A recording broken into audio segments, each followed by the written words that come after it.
할렐루야. 말씀의 은혜가 오늘도 여러분 가운데 넘치기를 소망합니다.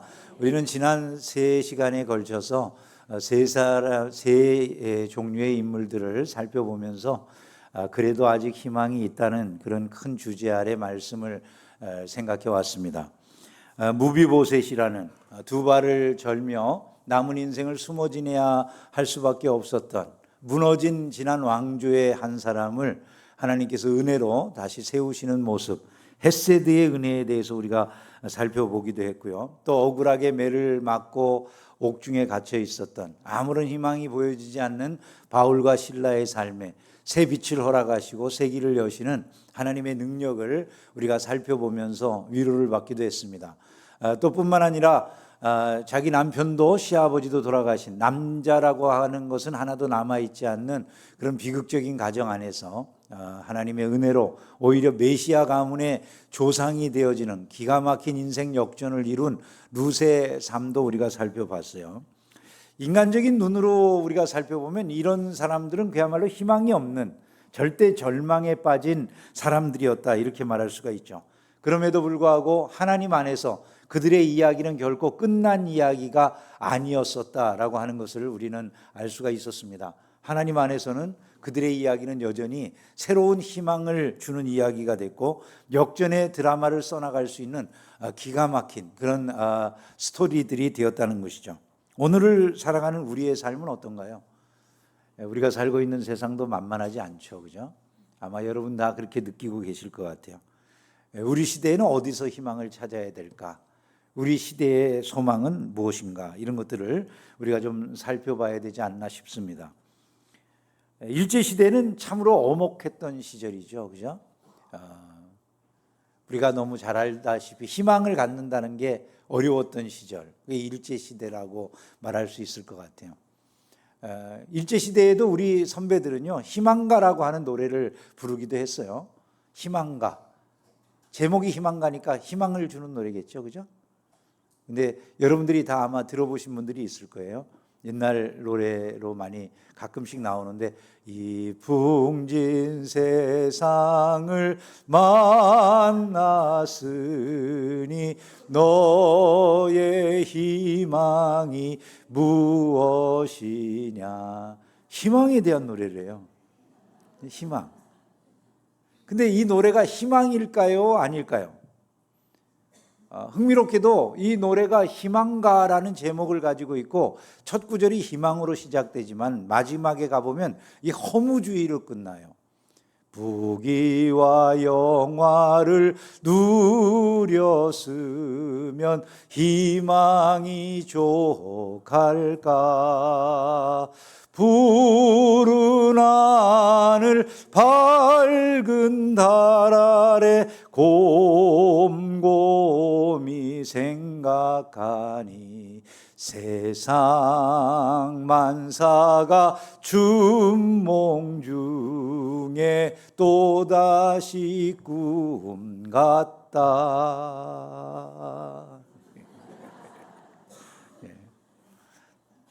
어떻게 희망이 생기세요? 좀 뭔가 마음이 우울해지세요.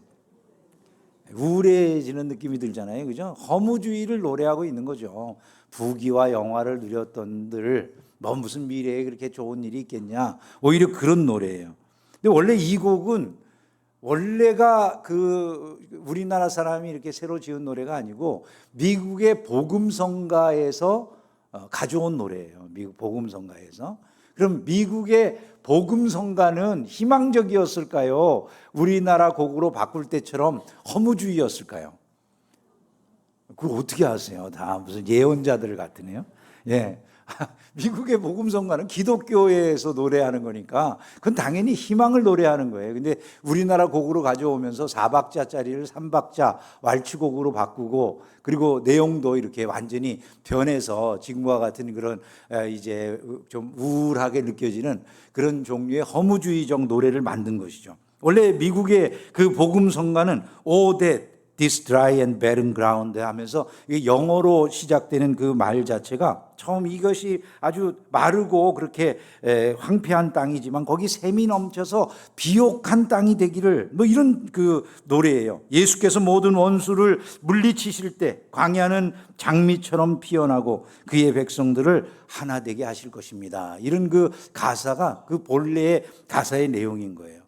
기독교는 희망을 노래했는데 우리나라에서 그걸 가져올 때는 이게 아주 허무한 노래로 바뀌어버린 것이죠. 오늘 정말 살기가 쉽지 않죠. 그죠? 전쟁이 시작돼서 금방 끝날 줄 알았는데 아직도 러시아하고 우크라이나 전쟁은 끝날 줄을 모르고 또 경제적 한파도 일부에서는 우리나라 사람들 살기 좋다고 뭐 주가 오른다 그러지만 사실 주식을 하는 사람들이 몇 프로나 될까요? 또 주식을 했는데 거기에서 실제로 이익을 얻은 사람들은 몇 프로나 될까요? 대부분의 국민들은 어렵다는 생각이 들죠. 내릴 줄을 몰라요. 그 작은 가게들이 수도 없이 문을 닫고 여러분들 아시다시피 예전에 그렇게 번성하던 지식산업센터들 전부 망한다고 지금 아우성들이죠. 왜? 분양이 안 되고 팔리지들을 않으니까 말이죠. 달러 가치가 상승한 것이 아무것도 아닌 줄 알지만 지금 우리가 물가가 오르는 이유들이 다 그 달러 가치 상승과 연관이 돼 있잖아요. 수입 물가가 다 오를 수밖에 없으니까 말이죠. 수출하는 기업들은 달러 가치가 상승해서 오히려 우리가 옛날 값으로 그대로 팔면 더 많은 이익을 얻을 수도 있지만 수입하는 경우에는 뭐 대두값도 오르죠. 우리나라는 거의 음식이나 이런 거 대부분을 다 수입해야 먹고 사는 나라니까 기름값 오르고 또 물건값도 오르면 계속 음식값이 오르니까 옛날에 냉면 한 그릇 먹기가 그렇게 어렵지 않았거든요. 근데 요즘 어떠세요, 여러분? 냉면 한 그릇 먹는 게 절기 행사가 됐어요. 먹고 싶으면 아무 때나 가서 예전에 먹던 냉면을 요즘은 절기에나 한 번씩 가서 먹어야 될 만큼 모든 게 달라지고 있는 것을 볼 수가 있어요. 이런 상황이 되면 우리도 일제시대 때 우리 선배들이 했던 것처럼 허무주의를 노래하거나 힘들다고 절망을 노래해야 되겠습니까? 삶이 아무리 힘들어도 우리가 잊지 말아야 될 건 그것입니다. 우리가 그리스도인이라는 거예요.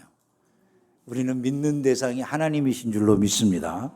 바벨론 포로된 상황에서조차도 하나님께서는 희망의 마음을 가져야 된다. 이렇게 말씀해 주시는 분이신데 오늘을 살아가는 우리들이 아니 제가 옛날을 생각해 보니까 한 해도 어렵지 않은 때가 없었더라고요. 제가 최근에 이제 과거의 설교들을 이제 버려야 될 때가 돼가지고 하도 낡아서 그걸 20년 전, 30년 전 설교들을 모아뒀던 걸 다 버리면서 그걸 갖다가 뭐 사진이라든지 아니면 또 복사하는 기계에다가 복사를 해가지고 디지털로 다 남기고 종이들을 다 버리고 있거든요. 근데 그러다 보니까 20년 전, 30년 전 설교들을 보게 됐어요. 20년 전, 30년 전 설교들을 보면서 내가 깜짝 놀랐어요. 매해 첫날 송구영신 예배를 드린다든가 그럴 때마다 제가 해마다 똑같은 얘기를 했더라고요. 올해도 너무 어려우시죠. 그 제가 보면서 30년 동안 어떻게 한 해도 안 어려웠던 적이 없구나 이런 생각이 들었어요. 그럼에도 불구하고 오늘 하나님께서 6.25 때 그렇게 어렵고 힘들었던 우리나라, 가나보다도 못 살던 우리나라를 세계 위에 뛰어나게 하신 줄로 믿습니다. 그러므로 지금도 우리가 여러 가지로 힘들고 어렵지만 낙담하기보다 또 이것을 피하게 하시고 넘어가게 하실 하나님을 기대해야 될 줄을 믿습니다. 오늘 우리가 이사야 43장 말씀을 읽었는데요. 이사야서의 말씀들을 우리가 좀 잘 이해하려고 하면은 이 말씀이, 이 위로의 말씀이 언제 주어진 것인가 하는 것을 좀 생각하는 것, 이것으로부터 출발해야 이사야서 말씀을 잘 이해할 수가 있게 돼요. 이사야서에 우리가 읽은 이 오늘 본문 말씀은 여러분들이 혹시 성경을 좀 해설하는 성경들을 가지고 계신 분들은 이 구절의 윗부분에 보면 바벨론으로부터 이스라엘이 나오는 시절에 하나님께서 주신 말씀으로 그렇게 이게 기록된 걸 볼 수가 있어요. 근데 흥미로워요. 이사야 선지자가 예언을 하던 시기는요, 바벨론 포로 시절과는 전혀 다른 때예요. 이사야 선지자가 예언을 하던 때는 그럼 언제였을까요? 바벨론 포로로 잡혀가는 게 BC 586년이거든요. BC 586년. 근데 이사야 선지자가 활동하던 시절은 BC 680년이 마지막이에요. 700년대부터 시작해가지고 BC 680년까지 예언 활동을 한 것이니까, 그러면 이 이사야서가 쓰여진 것은 실제 이스라엘이 바벨론 포로로 잡혀가기 몇 년 전에 쓰여졌다는 거예요. 최소 100년 전에 쓰여졌다는 거예요. 어떤 사람들은 예언을 믿질 않아요. 그러니까 뭐라고 그러냐면 이렇게 말을 해요. 이사야 40장 이후는 이거는 후대에 편집된 것을 집어넣은 거야, 이렇게 말을 해요.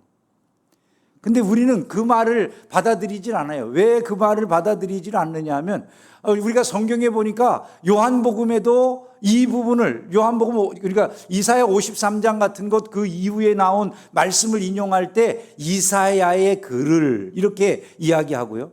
바울 사도가 이야기할 때도 이사야 61장을 인용하면서 이사야의 글에 이렇게 인용을 해요. 그럼 바울이나 요한 사도가 이거 이사야의 글이라고 말을 했다면 이사야로 믿어야 돼요. 우리가 오늘 이 시대의 사람들이 말하는 대로 멋대로 편집됐다고 믿어야 돼요. 두 말하면 잔소리지. 누구 말을 믿어야 되겠어요? 오늘 무슨 뭐 좀 안다라고 2000년이 훨씬 지난 다음에 나부랑되는 사람들의 이야기를 들어요. 성경에 기록된 대로 믿는 거죠, 그죠? 그 사람들이 그걸 결국 받아들이지 못하는 이유는 뭘까요? 예언을 믿지 못하는 거죠. 근데 만약에 이게 우리의 믿음대로 진짜 예언이라는 사실을 우리가 알았어요. 그럼 여러분, 이게 기가 막힌 이야기가 되는 거예요. 바벨론의 포로로 잡혀가기 100년 전에 하나님께서 이스라엘 백성들이 바벨론의 포로로 잡혀갈 그 모든 상황들을 생생하게 그려주신 다음에 그것이 너희의 끝이 아니다, 이렇게 말씀해 주고 계시는 거예요. 너희들이 바벨론의 포로로 잡혀가는데 그 상황에서 내가 너희들을 위해 새 일을 행할 거야, 이렇게 말씀하시는 내용이 된다는 거예요. 이 말씀이 될 때 이 이사야서의 이 말씀 우리에게 얼마나 기가 막힌 말씀으로 들려지는지 모르는 것이죠. 이토록 희망적인 말씀은 없는 것이거든요. 하나님께서 절망의 현장에서 이스라엘 백성들에게 주시는 말씀도 귀할 텐데 그 정도가 아니라 이들이 절망에 빠지기도 전에 사실은 이 백성에게 먼저 너희들이 지금 우상 숭배로 인해서 죄로 인해서 멸망하게 될 거야. 그런데 하나님이 그들에게 위로의 말씀을 남겨주시는 거예요. 비록 포로로 잡혀가고 어려움이 있다 할지라도 그래도 너희들 포기할 건 없어. 내가 너희들을 위해서 새 일을 행할 거니까. 여러분, 이 말씀이라는 거죠. 즉 이 말씀은 이 일이 이루어지기 전에도 마치 아버지가 그러는 것 같아요. 애를 때리려고 하는데 잘못했어. 죄를 짓고 아주 못된 짓을 해가지고 매 맞아야 돼. 매를 치려고 하는데 아버지 마음속에 생각이 드는 거예요. 이 자식이 이거 매 맞다가 이제 완전히 그냥 포기하고 삐뚤어 나가가지고 이제 나는 이제 아버지한테 아무런 소망이 없는 자식이니까 아버지 볼 낯이 없어. 이제 앞으로 난 그냥 아버지하고는 빠이빠이야. 이럴까봐 아버지가 미리 그렇게 이야기한. 너 지금 아버지가 너 매로 때릴 거야. 그런데 네가 이 징계를 잘 받고 난 다음에 네 스스로가 깨닫고 돌이킨다면 아빠는 너에게 그 어떤 사람보다도 많은 사랑을 줄 거야. 이렇게 얘기를 해줘요. 혹시 나중에 나를 아저씨라고 부를까봐 겁나서. 여러분, 그건 아버지가 미리 약을 치는 것 같죠, 그죠? 꼭 하나님께서 우리에게 그러는 것 같아요. 이스라엘 백성들에게 선제적으로 미리 지금 바벨론 포로 생활을 가기도 전에 미리 그 이후에 회복까지도 말씀해 주시는 거예요. 그래서 여기에 보면 쓰러질 그들을 위해서 얼마나 안타까운 마음으로 그들을 바라보고 계시는지. 즉 먼저는 하나님께서 너희들이 쓰러지면 안 돼. 왜 죄에 빠져서 이런 고통을 당할 것이냐라고 경고하시는 것이면서도 동시에 이들이 쓰러질 수밖에 없는 죄성에 물들어 있다는 것을 아시기 때문에 그 이유를 격려하시고 위로하신다. 여러분, 그것은 하나님의 사랑이 얼마나 끝없는 사랑인가 하는 것을 우리에게 보여주는 말씀이 된다는 것이죠. 그래서 오늘 이 이사야 43장 말씀을 통해서 험난한 세상을 살아가고 있는 우리에게 주시는 희망의 메시지가 뭐냐, 이런 것들을 세 가지 한 영적 원리를 통해서 살펴보려고 하는 것입니다. 첫 번째, 이 말씀에 나와 있는 중요한 영적 원리는요, 하나님은 우리의 과거를 능히 극복하게 해 주실 분이다. 그렇게 하실 수 있는 능력의 하나님이시다라는 사실. 이것이 우리에게 고난의 날, 우리가 희망을 잃어버릴 만한 그런 시기 때마다 생각해야 될 말씀이라는 거예요. 너희는 이전 일을 기억하지 말며 옛날 일을 생각하지 말라. 여러분, 하나님의 은혜를 망각해라 이런 얘기는 아니겠죠. 그죠? 당연히. 이전 일이 뭐겠어요? 이들이 바벨론의 포로로 잡혀가게 만든 과거의 죄악들을 말하는 거죠. 너희들이 저지르게 될 모든 죄, 이것이 너희들을 낙담하게 하고 절망하게 만들고 그 수치스러운 과거 때문에 나에게 나오는 길을 막는 일, 그런 일은 없도록 해라 이런 말씀인 거예요. 그 어떤 것이라도 나는 결국 다 잊어버리고 너희들을 새로운 존재로 대할 것이기 때문이다. 이렇게 말씀하고 있는 거라는 거죠. 여러분, 우리가 과거의 일에 매일 때가 많죠. 지나간 실패나 지나간 아픔이나 이런 것들을 마음에 가지고 평생 고통하며 살아가는 사람들이 있어요. 그때 그 선택을 하지 않았더라면, 그때 그 나쁜 친구들이랑 어울리지 않았더라면, 그때 내가 그 나쁜 습관을 가지지 않았더라면. 여러분, 여러 가지 우리가 후회로운 이야기들을 많이 하잖아요. 내가 그때 조금 더 열심을 냈더라면, 부모님의 말씀을 좀 더 경청했더라면, 그때 아버지가 내게 그렇게 애정을 가지고 말씀하는 그 소리를 내가 조금만 더 마음을 쏟아서 들을 수 있었더라면, 이런 생각을 하면서 후회하는 일들이 많이 있잖아요. 그래서 오히려 그 아버지를 만날 수가 없어요. 그때 그 가까웠던 사람들에게 다가갈 수가 없어요. 이런 경우들이 있거든요. 스스로 문을 닫는 거죠. 그런 일이 일어날 것을 하나님께서 미연에 막으시는 거예요. 너희들이 나에게 나아올 때 너희들이 지난 시간에 가졌던 그런 죄악에 대한 수치스러움이나 그 부끄러움이나 이런 것 때문에 나에게 못 나온다, 이런 생각을 하지 말라는 거예요. 너희는 이전 일을 기억하지 말며 옛날 일을 생각하지 말라. 그 모든 것들에 대해서 나는 다 용서했다라고 하는 말씀과 같다는 것이죠. 많은 사람들이 신앙생활을 하는데 과거의 일에 붙들려 가지고 전진하지 못하는 일들이 있는데, 하나님께서 그럴 때마다 우리에게 해주시는 말씀이 이것일 거다라는 점을 기억을 해야 돼요. 수많은 사람들이 과거에 매여 있을 때 하나님은 이렇게 선포해 주세요. 나 곧 나는 나를 위하여 내 허물을 도말하는 자니 내 죄를 기억하지 아니하리라. 여러분이 하나님의 은혜의 메시지를 들으시기를 주의 이름으로 축원합니다. 우리가 예수를 믿을 때 일어나는 일이 바로 그것이잖아요. 우리의 과거의 허물이 무엇이든지 죄가 무엇이든지 예수를 믿는 그 순간에 깨끗하게 다 사함을 받는 줄로 믿습니다. 도말이라고 그러잖아요. 도말. 자국조차 남지 않게 싹 지워주시는 거예요. 여러분, 옛날 집집마다 요강 있었던 거 아세요? 요강? 논요강, 뭐 또 돌로 만든 요강들이 많이 있었는데, 요즘 사람들은 요강이 뭔지도 모르잖아요. 근데 요강이 예전에는 화장실이 멀리 있으니까 한겨울이라든지 이럴 때 밤중에 나가가지고 볼일을 보는 게 어렵잖아요. 또 애기들이나 뭐 혼자 나가서 그 멀리 화장실도 그때는 뭐 그냥 겨우 나무다리 2개 겨우 놔둔 그런 상황이라 빠지기도 하고 위험하니까, 그런데 이제 위험성을 제거하기 위해서 집안에 둔 옛날식 수세식의 화장실이에요. 저게 자다가 좀 잠버릇이 안 좋은 사람들이 가끔 저런 걸 차가지고 집안에 그냥 한밤중에 일어나가지고 그놈을 닦느라고 난리치고 뭐 이런 사람들의 이야기가 옛날엔 참 많았었잖아요. 그죠? 근데 그 요강이 오래 쓰다 보면 구겨지고 뭐 여기저기 찌그러지고 구멍이 나기도 해요. 소변이 워낙 그 독한 것이니까 그것에 의해서 구멍이 나거나 그럴 때가 있잖아요. 이러면 또 돌아다니면서 사는 사람이 있어요. 양은이나 뭐 노싸요 그러면서 돌아다니는 사람들에게 저걸 팔아요. 그러면 이제 그거 어떻게 되겠습니까? 나중에 용광로에 들어가서 새로운 곳으로 만들어 가지고 오잖아요. 여러분들이 요즘 고급 레스토랑에 가면 식기가 주로 어떤 걸로 나와요?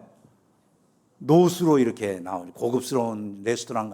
보통 아무렇게나 가서 먹는 데서 노주발에 나오는 경우는 없죠. 그죠? 안 가봤어. 노수로 나오는데. 노수로 나오죠. 그래도 괜찮은 레스토랑이어야지 이게 노수로 된 거로 나오는데, 혹시 드시는 그 노주발이 하여간 뭐 그것이었을지도 몰라요. 그런데 여러분들이 기억하시질 않잖아요. 그걸요. 전혀. 누가 신경을 쓰겠어요. 그거를요. 왜? 진짜 새로워졌다는 걸 아니까. 이게 지금 내가 과거가 무슨 논요강이니 뭐니 그런 걸 따지는 사람이 누가 있겠냐는 거죠. 전혀 신경 쓰지 않고 그걸 맛있게 드시는 거예요. 왜? 진짜 새 존재가 되었다는 걸 아는 거거든요. 주님이 우리가 예수를 믿을 때 우리에게 해주시는 말씀이 그거예요. 너희 과거에 얽매일 거 없어. 보라, 이제는 새 것이 되었도다.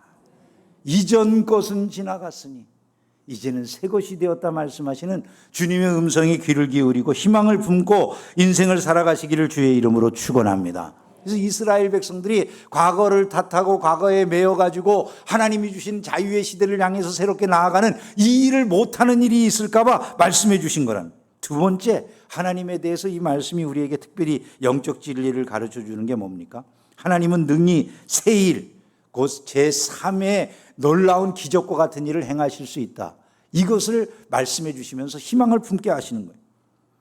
과거를 뒤로 해야 되는 가장 확실한 이유, 하나님이 새 일을 계획하고 있기 때문이라는 거죠. 자, 바벨론 포로로 잡혀갑니다. 바벨론 포로로 70년을 살아요. 여러분이 70년이 얼마나 긴 기간인지 생각을 해보세요. 우리가 일제 36년 살았어요. 한번 여러분들이 진짜 진솔하게 생각을 해보세요. 일제 36년이 지나가는 동안 우리나라에 살고 있던 대한민국 백성들 가운데, 뭐 조선시대 사람들 가운데라고 해봅시다. 대한제국이라고 해도 좋고요. 대한제국의 출신들 가운데에서 일제하라고 하는 그 36년을 지나는 동안에 진짜 우리나라의 미래의 새로운 희망의 시대가 열릴 거라는 것을 기대하면서 민족을 위해서 정말 새 생각을 가지고 일제하에서 벗어날 미래를 꿈꾸면서 전진할 수 있었던 사람들이 몇 퍼센트 될 것 같으세요? 한번 생각을 해보세요. 우리나라 그때 당시 평균 연령이 어느 정도 됐을까요? 50몇 됐겠죠? 60도 안 됐을 거예요. 60도 안 되는 평균 나이에 1살짜리 태어났으면 일제하에 태어난 사람이 36살 먹을 때까지 그냥 일본만 있는 거예요. 앞뒤로 한 50년 이상 사는 사람 자기 평균 연령을 다 살았다고 그래도 이전 연령 얼마, 이후 연령 얼마 기억날 만한 이조 시대라든지 대한제국 시대가 기억날 만했을까요? 만약에 그런 정도면 우리 안에 정말 그래도 우리가 이런 새로운 미래를 꿈꿔야 되고 하면서 자기 이름도 창씨개명 안 하고 지키고 뭔가 학교도 절대로 일본 학교가 아니라 우리말 배우는 학교만 가고 이럴 만한 사람들이 얼마나 됐을 것 같으세요? 희망을 갖는다는 게 그렇게 어려운 거예요. 네, 생각을 해보세요, 여러분. 70년이에요, 바벨론 포로 생활이. 70년. 1살짜리가 바벨론 세계에서 태어나가지고 70살이 될 때까지 바벨론밖에 없어요. 자기는 태어나기를 바벨론에서 태어나가지고 늙기까지 바벨론에서 살아요, 이 사람들이요. 무슨 희망이 보일까요? 정말 새 일에 대한 기대감을 가질 수 있을까요? 여기에서부터 우리가 벗어나서 세상에 저기 우리나라 땅에 거기 돌아가가지고 성전도 세우고 나라도 세울 거야. 이런 기대감을 갖기가 쉬울 것 같으세요? 여러분, 이들이 살고 있는 그 환경이 광야라는 거예요. 감옥과 같은 곳인 거예요. 아무런 희망이 보이지 않는 사막이라는 거예요. 모든 것이 다 절대 절망인 것처럼 그렇게 보여지는데 하나님이 뭐라고 말씀하셔요? 보라, 내가 새 일을 행할 것이다. 이렇게 말씀해요. 대부분의 사람들이 믿었을까요? 못 믿었을까요? 대부분의 사람들은 믿음을 잃어버리지만 믿는 사람들이 있습니까? 없습니까? 있습니다. 그게 다니엘이고 사드락과 메삭과 아벳느고고 에스겔이고 그런 거죠. 에스더고 말이죠. 모르드게고 이런 사람들이 바로 그런 의식 속에서 인생을 살아가는 거예요. 한번 생각을 해보세요. 하나님이 이들이 그렇게 포로로 잡혀가기 전에 해방에 대해서 미리 말씀했어요. 그런데 그것을 마음속에 믿을 수 있는 사람들에게 이 모든 일들은 하나님이 분명하게 행할 일이다 싶지만 믿지 못하는 사람들에게 여러분 그건 완전히 포기해야 될 상황 아니었겠느냐라고 하는 점을 우리가 생각을 해야 된다는 거예요. 하나님께서 그래서 미리 이들에게 약속을 해 주신 거예요. 하나님은 제3의 일을 능히 행하실 수 있다라는 것을 말씀해 주시면서 불가능해 보이고 절대 절망으로 보일 거야. 그런데 그 상황에도 낙심하지 마라. 내가 분명히 새 일을 행할 것이다. 여러분 이렇게 말씀해 주고 계시는 거라는 거죠. 세계 3대 피아니스트 중에 하나로 뽑히던 그 서혜경 씨라고 하는 분이 47살밖에 안 됐을 때 유방암에 걸렸어요. 유방암으로 이제 그 암이 겨드랑이를 지나가지고 어깨에 있는 데까지 다 퍼져나갔어요. 이런 상황에서 이제 수술을 해야 되겠는데 자기가 피아노를 치는 사람이니까 세계 3대 피아니스트 중에 한 분이니까 피아노를 평생 하고 살아야 되는 사람인데 수술을 받기 위해서 알아보니까 암이 여기 어깨까지 전이돼가지고 어깨에 이 암 수술을 할 때 어깨에 있는 근육들을 다 잘라야 된다고 그러더라는 거예요. 근데 피아니스트가 피아노 반주하는데 어깨 근육이 없으면 피아노를 못 한다는 거죠. 그러니까 피아노 인생이 끝났다는 이야기인 거예요. 근데 피아노 인생이 끝났다면 서혜경이라고 하는 사람 자체가 존재할 수 있겠느냐 이런 생각 안 하겠어요? 이분이 이제 그 어깨 그 근육을 살리기 위해서 여기저기 이제 백방으로 알아보는 거예요. 여기에도 저기에도 아무 데에도 의사들에게 이 사람 저 사람 최고의 전문가들을 가서 만나봤지만 그 전부 다 어깨 근육을 잘라야 된다고 그러지 어깨 근육을 살린다고 말 못하더라는 거죠. 근데 다행히 어떤 의사 한 분을 만났는데 이 의사 한 분은 그냥 자기가 수술실에 들어갈 때 그 수술실에서 수술할 때마다 그 서혜경 씨의 그 피아노 음을 틀어놓고 그렇게 연주하는 걸 틀어놓고서 그렇게 수술하는 분이었대요. 이분이 하여간 그 서혜경 씨의 그 재능을 너무나 아깝게 생각을 해가지고 자기가 수술해 보겠다고 그러고 수술을 했어요. 결국은 그 어깨에 근육만 남기고 모든 암덩어리를 제거하고 33차례나 걸쳐서 그렇게 항암 치료를 받으면서 이분이 치료를 받고 나중에 이제 피아노를 다시 연주하는 자리에 앉았어요. 여러 환우들이 그분의 피아노 연주를 다시 하게 된 것을 기념하고 축하하기 위해서 한 자리에 모인 그곳에서 이 서혜경 씨가 한 말입니다. 제1의 가능성이 무너지고 제2의 가능성이 무너져도 아직 끝나지 않았더라고요. 우리에게는 하나님의 가능성, 제3의 가능성이 남아 있습니다. 이렇게 간증하더라는 것이죠. 여러분 광야에 길이 나고요, 사막에 강이 생긴다는 건 불가능한 일도 보여지겠죠.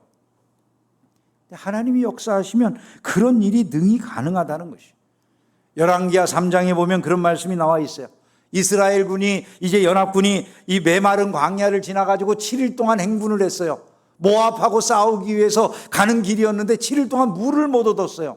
그 바람에 이스라엘 대군이 연합군이 모압군에 의해서 완전히 멸절당하게 생긴 그런 위기 상황에 처하게 됐는데 그때 엘리사 선지자를 통해서 메시지가 도달했어요. 너희들이 이 골짜기 곳곳에 이제 샘을 파라는 거예요. 그러니까 사람들이 비웃겠죠. 아니 도대체 지금 7일 동안 군대가 행진하면서 물을 못 구했는데 그래서 갈증나고 힘든 군대, 대적을 앞두고 있는 군대에게 또 샘을 파는 그런 일을 하라면 말이 되겠느냐. 그런데 여러분 그 일을 말씀한 다음에 다음 날 어떤 일이 벌어졌다고 말합니까? 아침이 되어 소재 드릴 때에 물이 에돔 쪽에서부터 흘러와 그 땅에 가득하더라. 샘마다 가득이 차고 넘치는 기적의 역사가 일어난 줄로 믿습니다. 여러분 우리는 사막에는 전혀 희망이 없는 것처럼 생각하지만 얼마 전에 이 기상이변으로 인해서 미국의 한 사막 지역에 그 오랜 세월 동안 비가 오지 않던 지역에 비가 그냥 엄청나게 쏟아졌다고 그러잖아요. 그 다음에 그 사막의 모습이 어떻게 변했는지 너무나도 놀랍게 그냥 꽃이 화려하게 펴있는 그런 들판으로 마치 무슨 정원과 같은 이런 곳으로 변해 있는 모습을 볼 수가 있었어요. 이러한 기가 막힌 변화의 역사를 단 하루 사이에도 일으키실 수 있는 분, 그분이 바로 우리가 믿는 하나님이심을 믿으시기를 주님의 이름으로 축원합니다.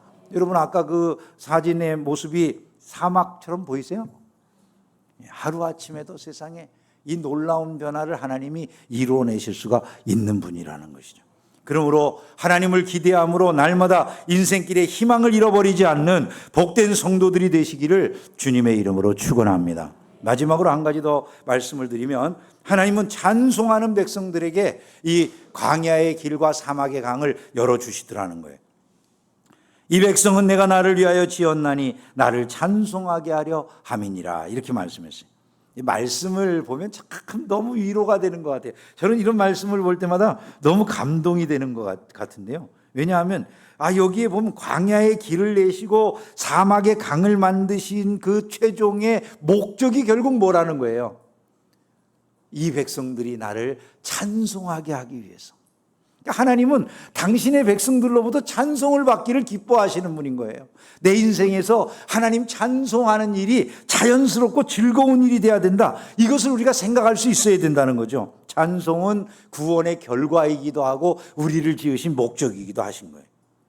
근데 중요한 사실을 우리가 잊어버리면 안 돼요. 한번 생각을 해보세요.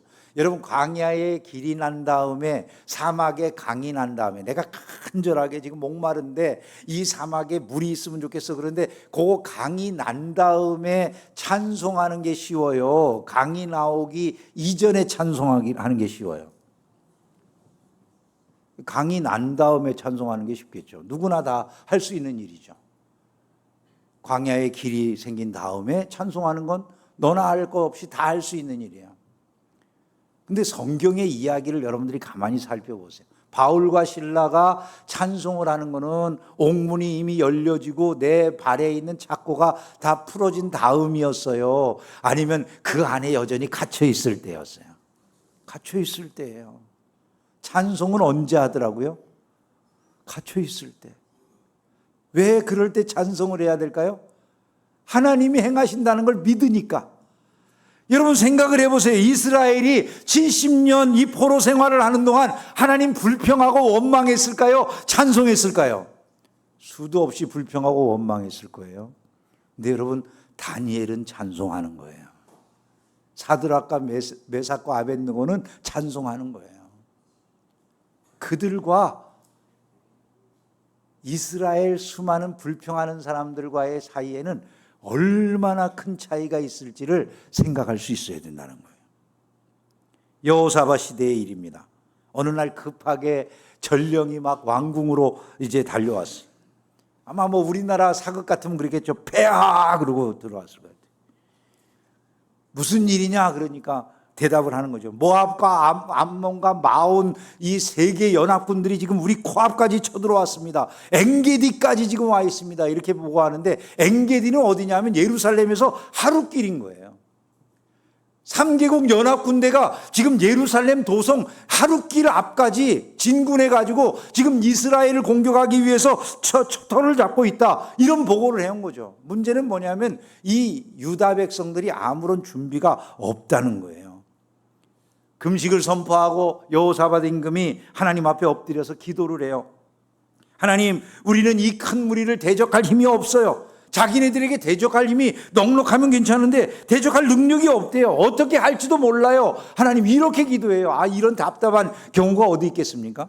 그런데 그렇게 기도하면서 하나님의 은혜를 구하고 오직 주만 바라보나이다 할 때 야하시엘이라고 하는 사람이 무리 가운데서 나와서 하나님의 말씀을 전하는 거예요. 너희들이 이 무리로 인해서 두려워하거나 걱정할 필요 없어. 이 싸움은 하나님께 속한 거야. 이 전쟁은. 그렇게 말을 해줬어요. 그랬더니 여호사밧이 이제 아멘 했겠죠, 속으로. 이 여호사밧이 그 다음에 어떻게 했을까요? 믿어요, 그거를요. 진짜 믿으니까 그 다음 행동이 놀라워요. 전쟁을 해야 되는데 전쟁하는 군인들을 앞세우는 게 아니라 다음 날 그 대적들과 전쟁하기 위해서 맨 앞에 세운 사람들이 찬양대예요.